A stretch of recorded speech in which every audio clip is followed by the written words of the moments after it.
너희는 그를 죽은 자 가운데서 살리시고 영광을 주신 하나님을 그리스도로 말미암아 믿는 자니 너희 믿음과 소망이 하나님께 있게 하셨느니라. 아멘.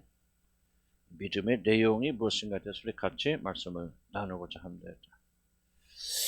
기독교에서 가장 중요한 단어가 하나 있다면 뽑으라면 단연코 믿음이라고 하는 그런 단어일 것입니다. 우리는 믿음으로 구원을 받고, 우리는 믿음으로 기적을 체험하고, 우리는 믿음의 눈으로 볼 수 없는 영적 세계를 보고, 우리는 믿음으로 하나님을 체험합니다. 보이지 않는 세계와 보이는 이 세상을 이어주는 유일한 다리가 있다면, 연결 다리가 있다면 이것은 바로 믿음이라고 불리는 것일 것입니다.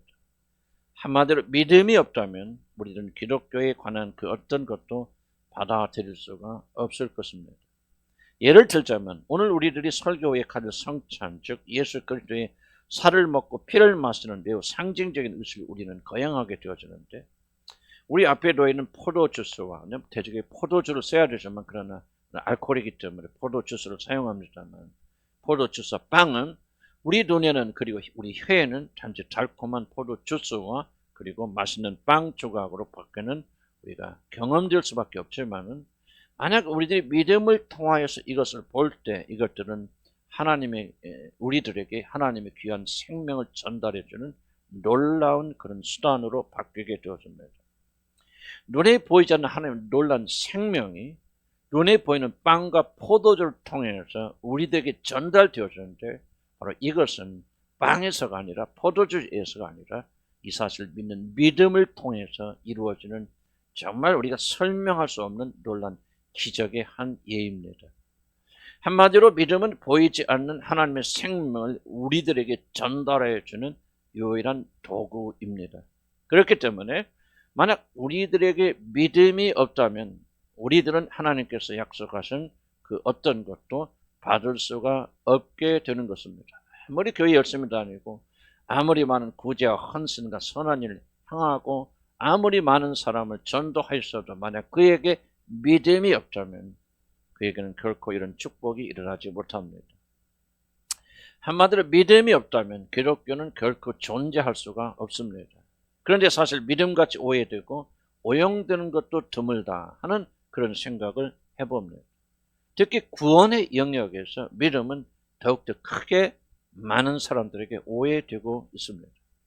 도대체 왜 그럴까요? 왜 그렇게 많은 사람들은 믿음에 대해서 오해를 하고 있을까요? 그 이유 중에 하나는 믿음을 이성적인 차원에서 받아들이지 않고 오직 감각과 감정의 차원에서 믿음을 이해하려고 하기 때문이라고 저는 그렇게 생각합니다.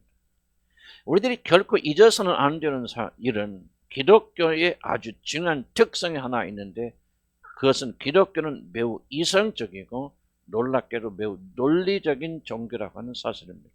만약에 여러분들이 이 기독교에서 이성과 논리라는 걸 빼버리게 된다면 이 기독교는 허물어질 것입니다. 적지 않은 자들은 기독교는 울고 불고 무엇을 체험하고 이상한 일을 하는 종교라고 그렇게 오해하고, 물론 체험은 굉장히 우리 믿음에 도움을 주는 건 사실이지만은 사실 이성을 기반으로 하는 이해라는 영역이 기독교의 중요한 핵심 중에 하나라는 사실을 우리는 결코 부인해서는 안 됩니다. 기독교는 단지 믿으라 그렇게 말하는 종교가 아니라 무엇을 믿어야 되는지, 왜 그것을 믿어야 되는지, 어떻게 믿어야 하는지를 정확하게 우리의 이성에 호소하고 있습니다. 우리는 이 기독교의 중요한 특징 절대 가볍게 여겨서는 안 되고, 어떤 경우에도 여러분의 호소하는 이성을 무시하게 된다면 그 사람 수없이 말씀을 듣고도 믿음을 가질 수가 없습니다. 이 사실을 깨닫는 것이 특히 중요한 것은 많은 자들이 자신의 구원을 스스로 확신하지만은 이 모든 것이 성경에 근거한 매우 이성적이고 논리적인 것에 근거하고 있는 것은 아니라 자기 주관적인 확신, 나는 내가 구원받았음을 믿습니다 하는 주관적인 확신이나 감정, 혹은 나는 꿈을 꿨습니다, 뭘 보았습니다 하는 주관적인 체험에 기반을 둔 전혀 근거 없는 구원의 확신이 대부분이기 때문에 이 구원이, 믿음이 무엇인가를 아는 것은 굉장히 중요한 일이라고 저는 그렇게 믿습니다.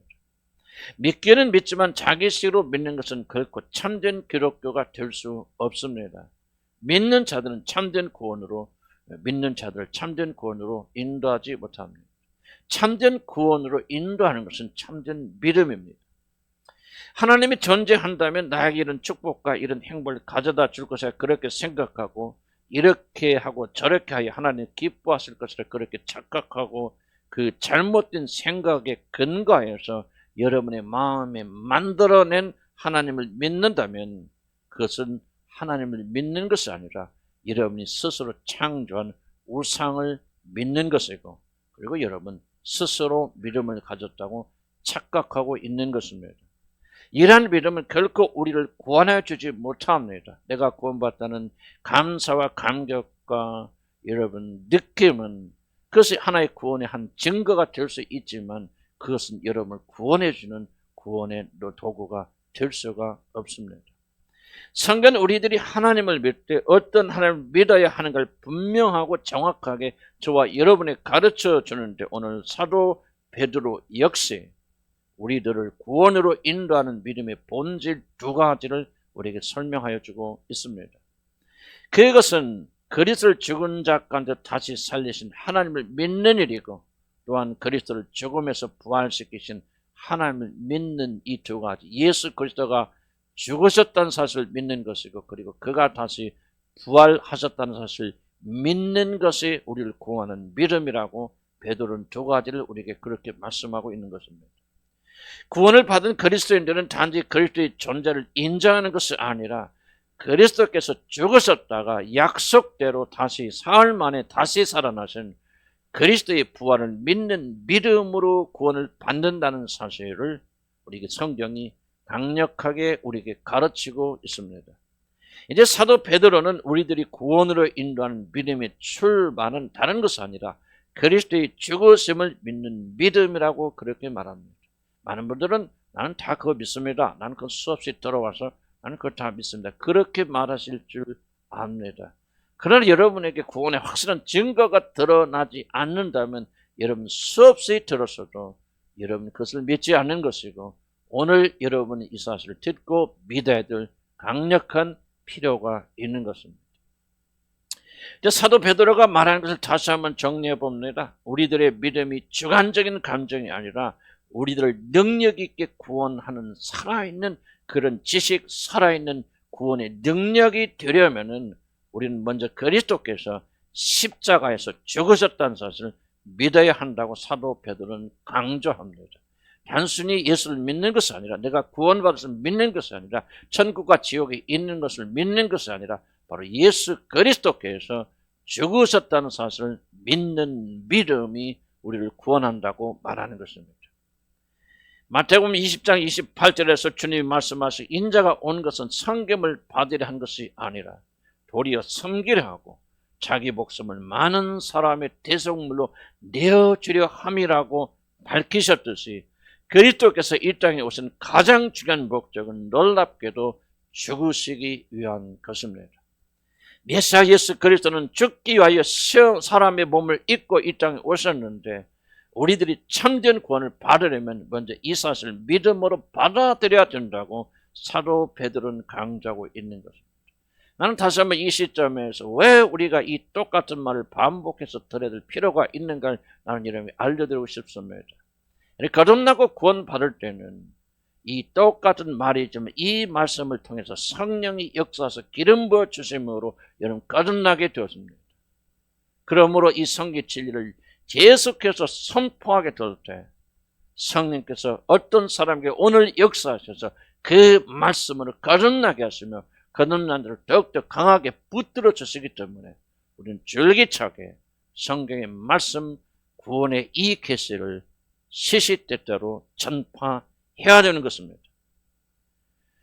그리스도께서 십자가에서 죽으셨다는 것을 믿는 것이 구원의 이런 믿음의 출발이라는 사실을 알려면 우리는 먼저 우리 인간들이 전 궁극적인 문제, 우리의 근본적인 문제가 무엇인가를 여러분 마음속 깊이 깨달으셔야 됩니다.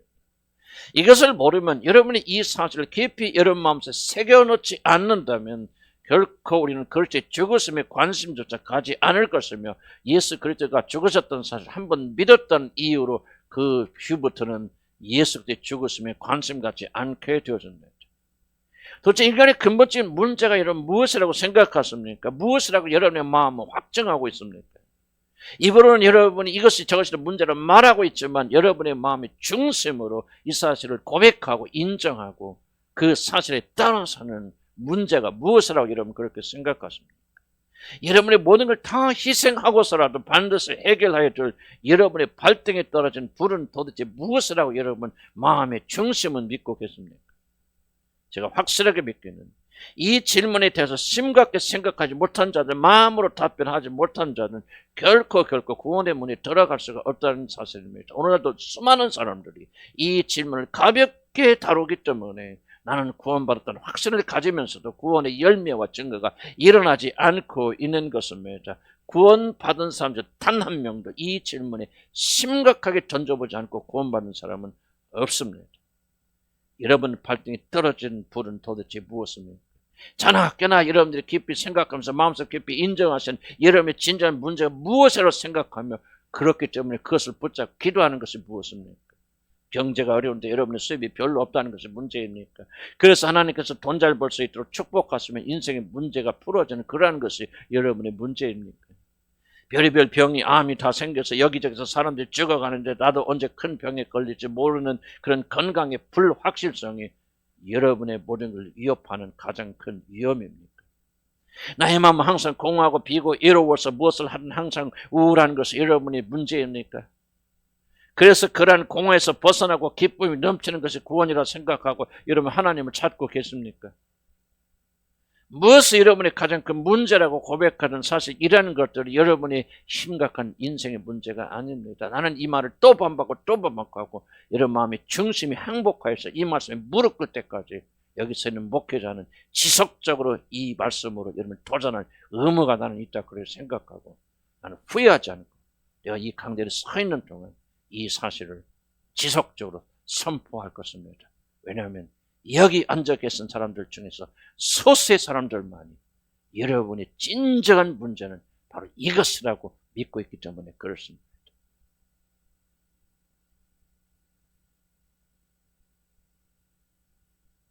여러분의 문제가 무엇이라고 고백하든 여러분 진실된 고백입니다. 우리는 정말 두려워 떨어야 되는 정말 심각고 두려운 문제는 다른 것이 아니라 온 우주를 말씀으로 창조하시고 모든 걸 통치하신 온 우주의 왕 되신 하나님과 여러분이 지금 심각한 문제에 빠져 있다는 사실입니다. 그런데 우리가 원수 상태에 있는 창조주 하나님은 온전히 거룩하고 정결하신 분이어서 우리 안에 있는 악을 참아보지 못하시기 때문에 지금 복수와 심판의 칼을 갈고 계신다는 이 사실, 바로 이것이 우리 인간이 처한 가장 심각하고 두려운 문제인 것입니다. 이것을 생각할 때마다 여러분 영과 혼과 육이 벌벌 떨릴 때까지 우리는 이 말씀으로 지속적으로 우리 자신을 도전해야 됩니다. 많은 사람 믿음을 착각합니다. 머리의 지식을 인식하고 인정하고 그렇다고 동의하면 여러분이 그것을 믿고 있다고 착각하는 것이 여러분 인간들의 어리석은 생각입니다. 아닙니다.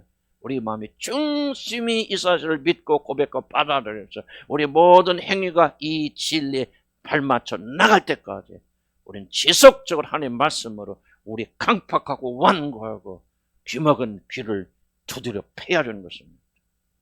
히브리서 기록한 사도는 이 심각성을 알기 때문에 이렇게 고백합니다. 사도니까 뭐라고 고백합니까?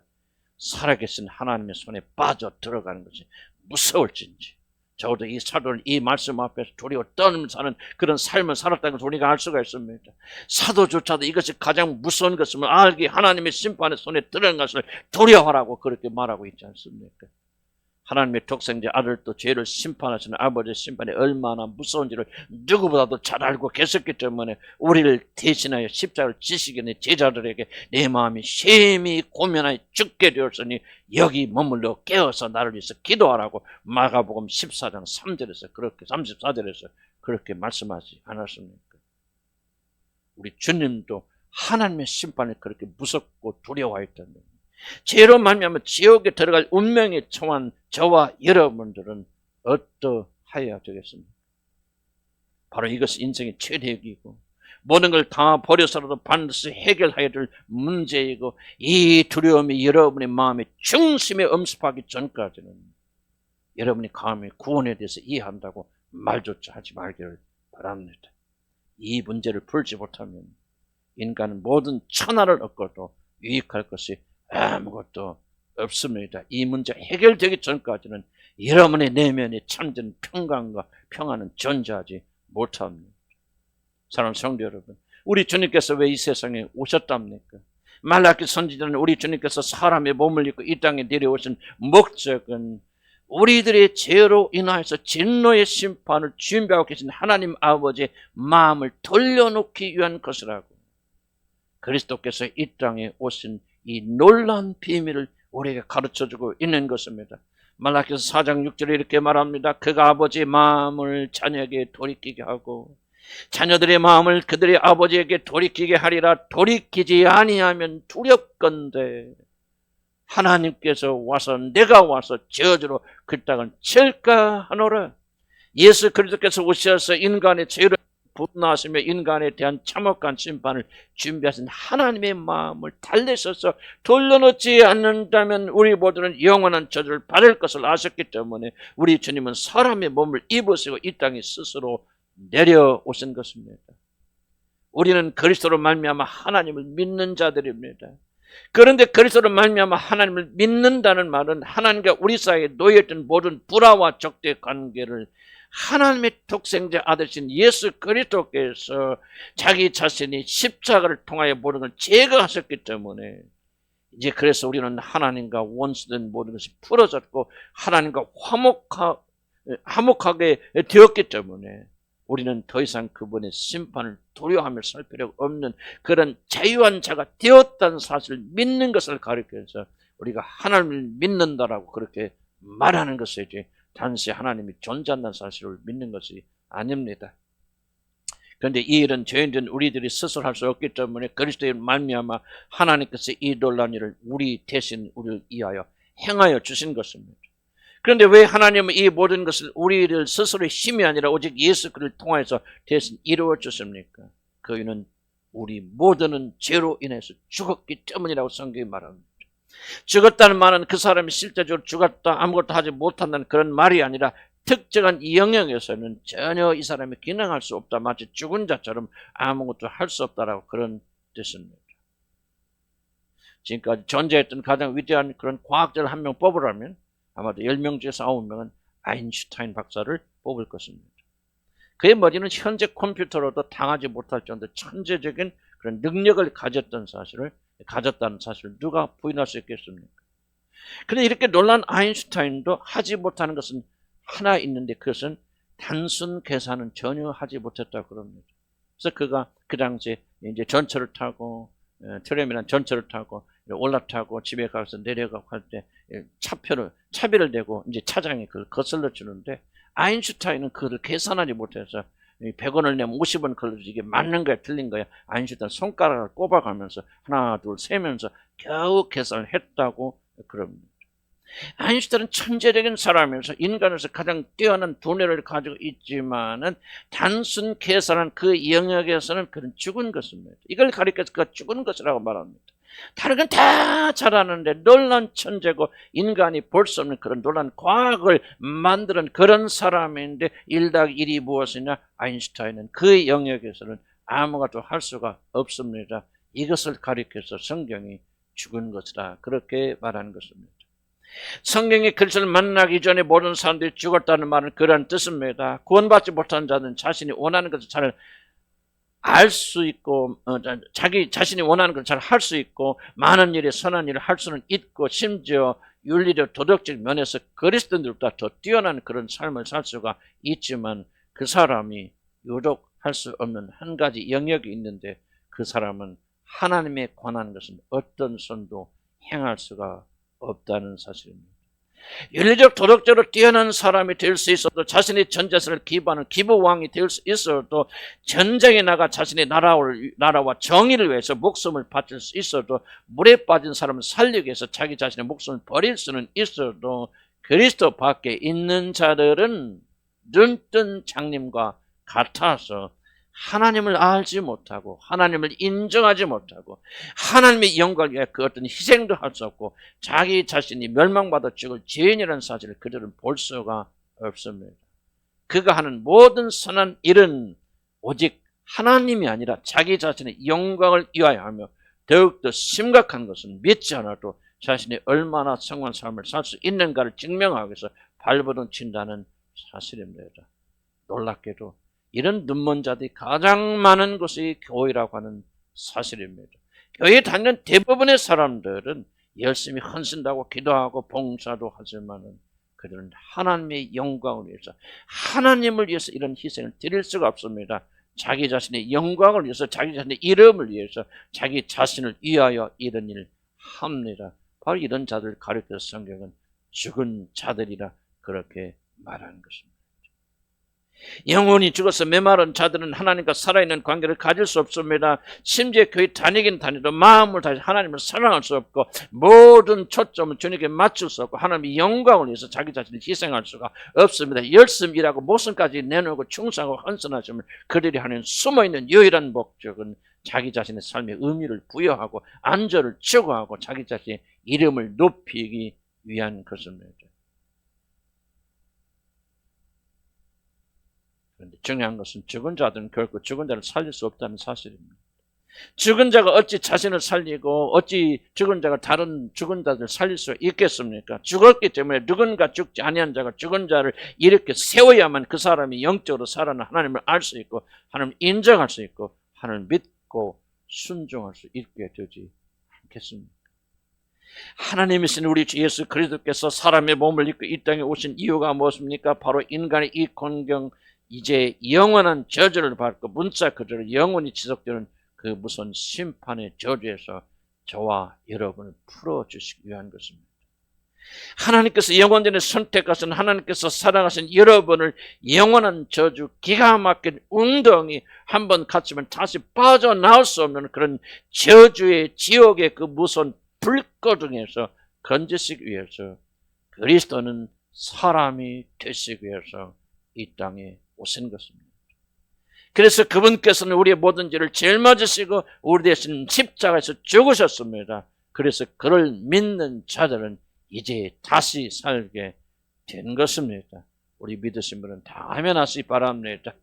우리의 죄로 인하여서 하나님과 원수 상태에 있고 죄를 참아 보지 못하시고 반드시 그것을 제거하시는 거룩하신 하나님 앞에서 죽을 날만을 기다리던 비참한 인생들의 불쌍함을 해결하기 위해서 우리 주님은 사람으로 이 세상에 오셨고 그리고 우리 대신 십자가에서 달려 처형당하여 죽으셨습니다.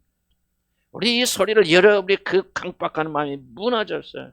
여러분이 부드러운 그런 마음이 되어지고 이 말씀이 저와 여러분의 눈에서 눈강처럼 눈물이 흐를 때까지 우리는 지속적으로 이 말씀을 우리 가슴에 대고 선포할 필요가 있습니다.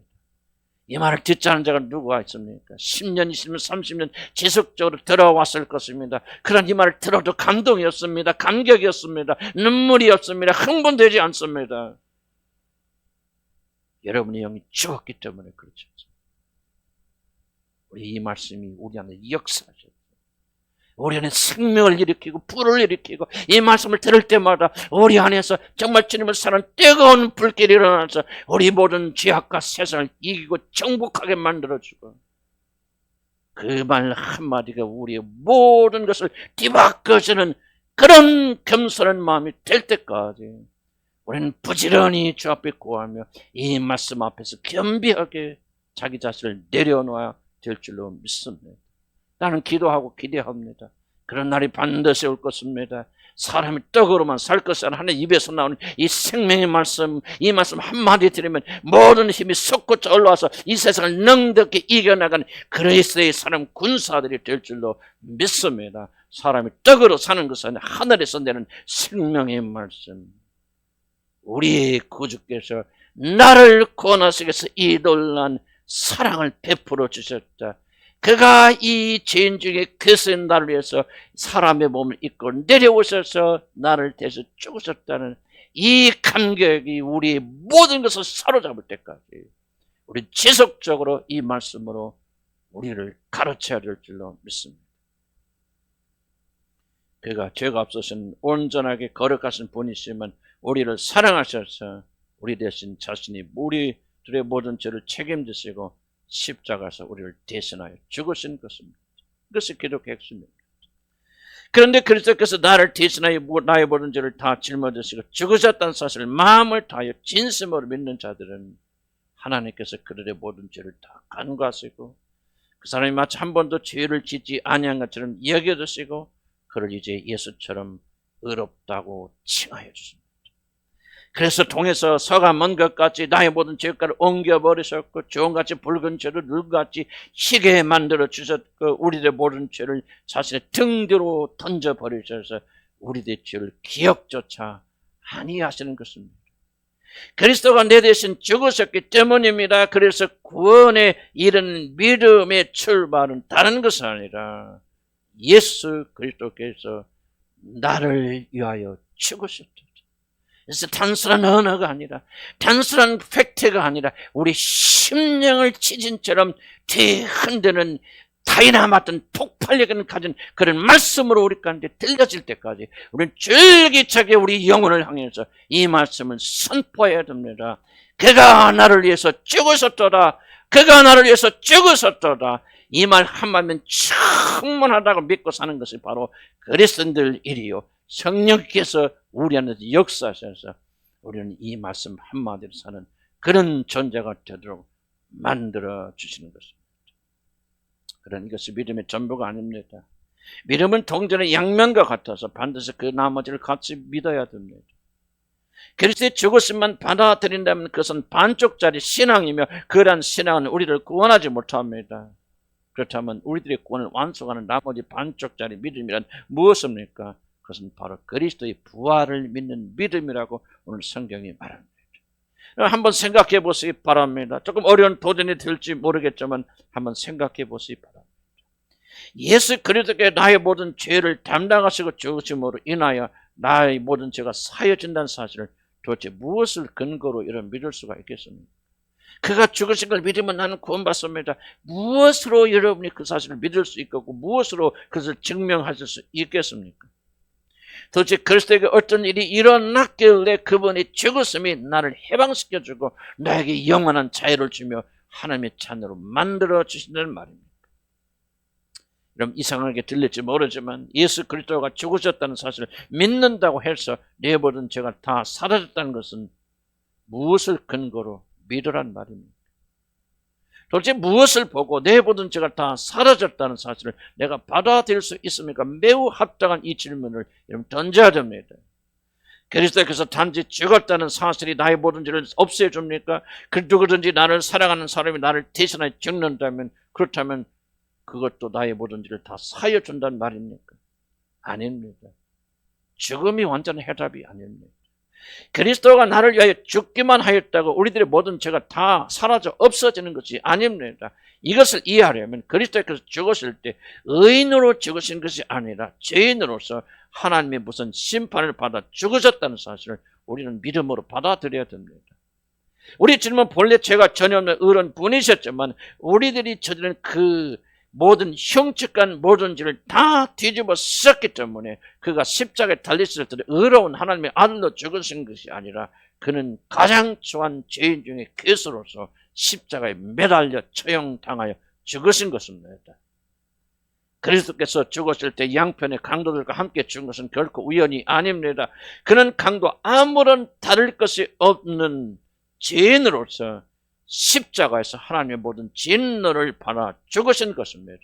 그래서 그는 십자가에서 하나님이여 하나님이여 어찌하여 나를 버리시나이까 죄인의 절규를 그가 하나님께 외쳤던 것입니다. 그리스도는 죄를 한 번도 지은 적이 없는 거룩한 의인이었지만 우리들을 위하여 죄인 되셨기 때문에 의로운 자가 아니라 죄인으로서 죄인 중에 괴수로서 이 세상의 모든 죄를 담당한 가장 악한 자로서 십자가에서 저주받아 죽으신 것입니다. 죄인으로 죽으셨기 때문에 그의 죽으심만으로는 우리를 구원하지 못합니다. 사랑하는 성도 여러분, 난 여러분이 주의 깊게 듣기를 바랍니다.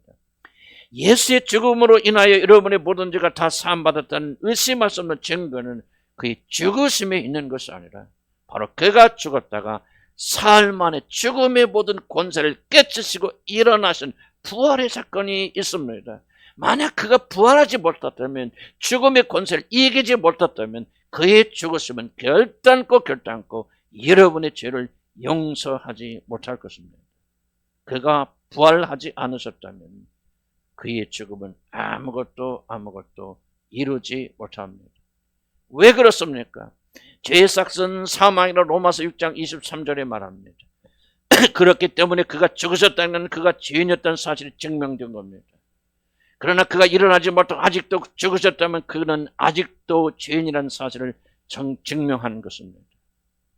그러나 그의 죽음이 모든 권세를 이기시고 그는 살아나셨습니다. 그런데 그가 살아나셨다는 것은 바로 그가 뒤집어 쓰신 우리의 모든 죄가 다 처리되었다. 더 이상 그에게 죄가 남아있지 않다. 모든 죄가 다 눈과 같이 녹아 없어져 버렸기 때문에 더 이상 죽음은 그를 붙들 수가 없다. 오직 더러운 자, 죄를 지은 자에게만 죽음은 역사하는데 이제 예수는 의로운 자, 깨끗한 자가 되어서 완전한 자가 되었고 우리의 모든 죄를 그의 죽음으로 다 처리하였기 때문에 더 이상 죄는 그를 붙잡을 수 없는 의인이 되었다는 사실을 비로소 부활로서 증명하는 것입니다. 그는 다시 살아나셨습니다.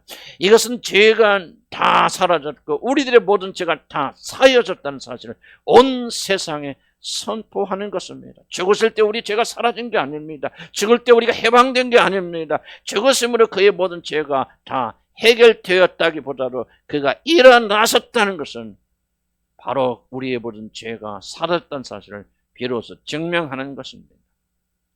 그리스도께서 담당하신 모든 죄는 그의 죽으심을 통하여 눈과 같이 씌어졌습니다. 그가 죽으셨기에 하나님을 통해서 서가 먼 것 같이 우리들이 모든 죄를 옮기셨고 우리들의 모든 죄를 자신의 등 뒤로 던져버려서 기억되지 않았습니다. 그가 우리 모두의 죄를 책임지고 하나님 무거운 형벌을 받아놨기 때문입니다. 그래서 그리스도의 길은 단 한 개의 죄도 남아있지 않게 되어졌습니다. 죽음은 오직 죄가 있는 자들에게만 역사하실 수 있기 때문에 모든 죄가 다 사라진 우리 주님 안에 죽음은 머물 수가 없었습니다. 그래서 죽음과 사망의 모든 권세는 그리스도에게 굴복하고 떠나가야만 했습니다. 왜냐하면 그리스도는 자신이 죽었으므로 죄의 모든 대가를 십자가에서 갚아버리셨기 때문에 그의 죽으심이 모든 죄를 청산하여 버린 것입니다. 이 예수님이 하나님이 미리 하시고 정하신 계획에 따라서 여러분이 넘겨졌는데 여러분이 악한 사람들의 손을 빌어 그분을 십자가에 못 박아 죽었습니다. 그런데 하나님께서는 예수님을 죽음의 고통에서 풀어 다시 살리셨습니다. 그것은 예수님이 죽음에 붙들려 계실 수 없었기 때문이라고 사도행전 2장에서 그렇게 말합니다. 사망은 거룩하신 그리스도 앞에서 굴복하셨고 그리스도의 부활 앞에서 우리의 모든 죄는 아무런 심도 없는 무기력한 것이 되고 말았습니다. 우리의 모든 죄는 그가 십자가에서 죽었을 때 완전하게 사라졌습니다. 그래서 누구든지 그리스도 안에 있는 자들은 죽지 않냐고 영원한 생명을 얻게 되는 것입니다.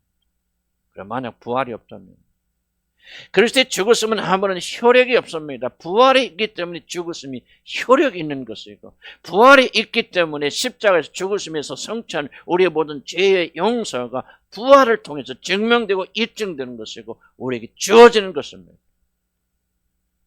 우리들 죄가 사함받고 지옥에 가는 영원한 저주에서 자유롭게 되는 것은 우리의 영광의 주께서 우리들의 모든 죄를 대신 짊어지시고 죽으셨을 뿐만 아니라 거기서 멈추는 것이 아니라 그가 죄의 모든 권세를 깨치시고 부활하심으로 인해서 그의 죽으심이 진정 우리를 해방시켜 줬다는 사실을 입증하는 것을 증명하는 것이고 완성시키는 것입니다. 괴력의 승리는 다른 것이 아니라 우리 주님께서 죽음의 모든 권세를 깨치시고 죽음에서 일어나는 부활에 있습니다. 이 부활로 인하여서 그가 성취한 거룩함이 우리의 것이 되는 것이고 우리의 죄도 용서받고 사함받는 것입니다. 그래서 고린도전서 15장 55절에 우리 그리스도인들은 이렇게 말합니다. 사망아 너의 승리가 어디 있느냐? 사망아 내가 쏘는 것이 어디 있느냐고 말합니다. 사도 베드로는 우리 그리스도인들은 하나님을 믿되 그 하나님은 우리를 위하여 죄인으로서 죽으신 예수를 다시 살리신 그 하나님을 믿는 자들이라고 그렇게 말합니다. 제가 지금 설명한 여러분 듣기 좀 어렵고 진부하니까 될지 모르겠지만 하나님을 믿기 때문에 여러분을 구원받는 것이 아니라 바로 우리 죄를 대신해 죽으신 그 예수 그리스도를 하나님께서 다시 이렇게 세우심으로 우리의 구원을 완성하셨다는 사실을 마음의 중심으로 믿을 때 여러분이 용서받고 성령을 여러분이 선물로 받는 것입니다. 만약 여러분이 죄 용서는 확신이 결여되어 있고 성령을 받지 못하고 성령 여러분의 역사심을 체험하지 못한다면 도대체 무엇이 잘못됐을까? 바로 이 믿음이 잘못된 것입니다. 왜냐하면 이 올바른 믿음을 가지고 있는 자들 중에 단 한 명도 의롭다 체감을 받지 못하는 자가 없고 성령을 선물로 받아서 능력 가운데 살지 못하는 자가 없기 때문에 그렇습니다. 왜 이런 일이 일어나지 않는다고 하는 것은 결국 우리의 믿음이 근거가 없기 때문이요. 단지 하나님 믿는다, 내가 구원 말씀 믿는다, 그리고 열심히 기도하고 여러분이 열심히 종교 생활하지만은 구원의 기초, 우리에게 참된 구원을 가진 이 중요한 두 가지 전제, 예수 그리스도 죽으셨다는 사실을 믿는 것과 그분이 부활했다는 사실을 진심으로 전심으로 마음의 중심으로 믿어서 하나님의 자녀는 축복을 누리지 못하기 때문에 그가 약속하신 성령을 받지 못하고 교회에 왔다 갔다 하는 그런 가식적이고 교회 하나의 멤버로서는 남지만 진정 거듭난 사람은 여러분 존재하지 못하는 것입니다. 나는 앞에서 여러분이 간곡히 부탁드렸습니다. 기독교는 이상의 종교입니다. 무엇을 믿는지 정확히 이해해 둡니다.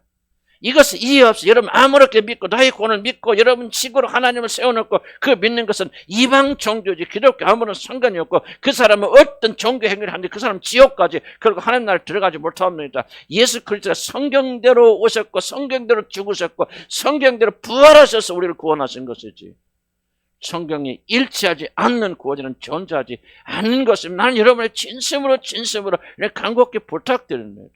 나는 여러분들께서 믿음이 좋은 사람이다. 나를 포함해서 그렇게 질문할 수 있겠지만 정말 믿음이 뛰어난 사람이야. 그렇게 했던 사람들도 난 요즘 이런 회의가 듭니다. 저 사람 진짜 구원받은 거예요. 거듭난 거예요. 왜 이런 회의가 듭니까? 왜 우리 구원의 그 증거가 일어나지 않고 있습니까? 왜 성령께서 이끄시고 인도하시고 예수 그리스도가 중심이라는 그 사실이 증명되지 않습니까? 여러분 다시 돌아가야 됩니다. 믿음으로 도대체 내가 무엇을 믿는 것인지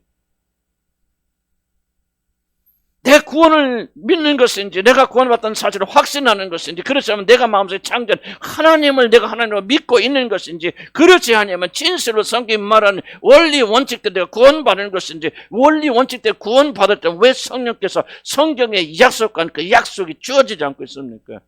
하나님이 거짓말하시는 분이십니까? 아니요.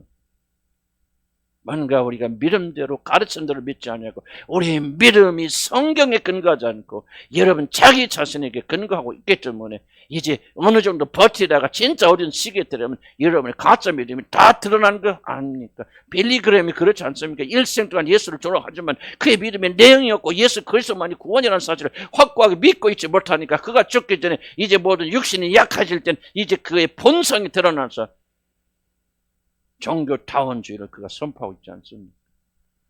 두렵지 않습니까? 난 이것이 참 두렵습니다.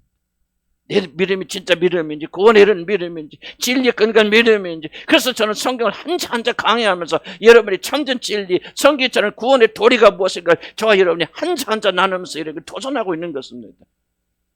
여러분뿐만 아니라 제 자신을 도전하고 있는 것입니다. 내가 무엇을 근거로 해서 나의 구원을 확신하고 있는가?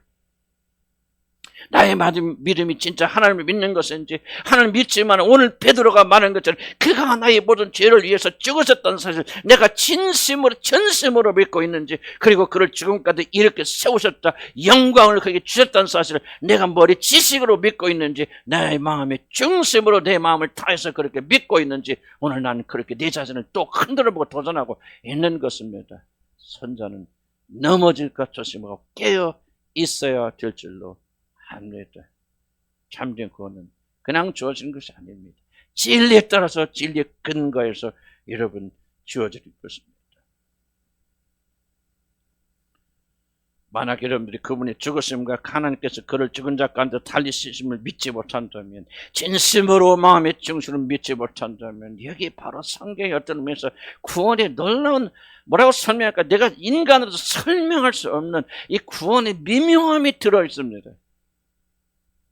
그렇게 자랑스러운 믿음을 가지고 모든 사람이 자랑할 만한 믿음을 가진 자들을 놀랍게도 이 구원에 이른 믿음이 없어서 결국 마지막에는 주를 떠나는 자들이 있고, 우리 무시하고 멸시하고 저 아무것도 아니에요, 어떻게 저런 사람 예수 믿는다고 말할 수 있어라고 비난하고 비판하는 사람 중에 의외로 이 강력한 믿음이 있어서 흔들리지 않냐고 그날에 넉넉히 들어가는 그런 것을 저는 목회자에서 많이 경험하면서, 오늘도 나는 내 자신의 구원조차 정말 장담할 수 없는, 믿지 못한다는 그런 뜻이 아니라 주님 앞에 겸허하게 서지 않을 수가 없는 것입니다.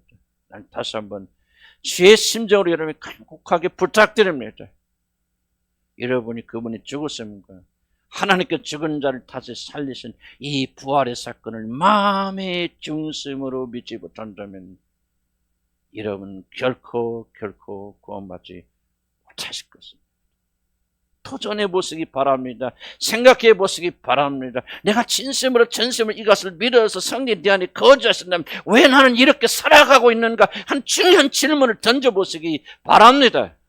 흔들어 보시기 바랍니다. 도전하여 보시기 바랍니다. 나의 믿음이 확고한 진리 가운데 서 있는 믿음인지, 그래서 어떤 체험에 근거하고 있는 믿음인지, 나의 느낌과 감정에 근거하고 있는 믿음인지, 베드로가 말한 것처럼 확실한 진리에 근간 믿음인지를 점검하시려는 주의 간절히 축복합니다. 여러분이 무엇을 하였도, 어떤 선을 향하였도, 어떤 헌신을 하였어도 여러분이 진실로 복음대로 진리대로 믿지 아니한다면 우리의 믿음은 헛것입니다. 나는 여러분들에게 다시 한번 마지막으로 도전을 드리고 싶습니다. 여러분의 믿음은 여러분의 구원의 확신은 진리에 근거한 확신입니까? 그렇지만 여러분의 주관적인 감정이나 여러분의 헌신과 봉사와 이런까지 해왔던 종교적인 열성의 결과로 나는 구원받았다고 믿는 그런 확신입니다. 사도 베드로는 말합니다.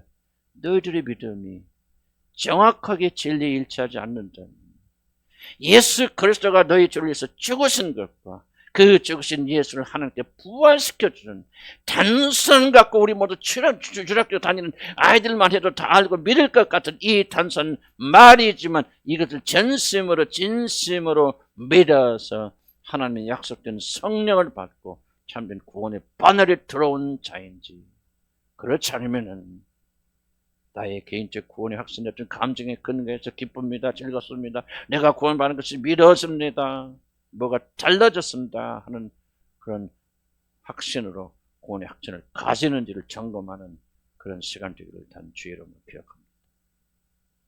이제 여러분들 이제 주님 앞에, 성전 앞에 나오실 것입니다. 성전이 주는 우리에게 중요한 메시지가 무엇입니까? 그는 참으로 죽으셨고 부활하셨다는 사실. 그런 이념이 아닙니다. 개념이 아닙니다. 하나의 훌륭한 종교인으로서 그의 사상을 받는 것은 아닙니다. 기도의 핵심은 그가 우리를 위하여 죽으셨고 부활하셨다고는 이 중심적인 메시지에 달려있고, 우리는 이 기념식을 할 때마다 그것이 사실이구나, 그는 진짜 나를 위해서 죽으셨구나, 부활하셨구나, 누구든지 믿음을 가지고 이 예수에 동참하는 자들에게 나는 확신하고 기도합니다. 오늘 하늘에 계신 우리 주께서 당신의 생명을 그들에게 공급하여 주셨어요. 여러분이 하나님을 사랑하고 주님을 사랑하는 뜨거운 자로 만들어 주실 것이고, 더 이상 세상에 빠져서 세상을 사랑하는 자가 아니라 그의 영광을 향해 나가는 그리스도의 사람들이 될 줄로 믿습니다. 말로만 채워지지 아니한 이 부족함이 성찬 예식을 통해서 우리를 보충하여 주시며, 하나님은 오늘도 당신의 아들의 생명을 믿음으로 예식에 참나는 자들에게 나누어 주실 줄로 믿습니다. 눈에 보이지 않아도 믿음을 가진 자들 안에는 예수가 살아계시는 사실을 믿을 줄로 합니다. 기도하십시다.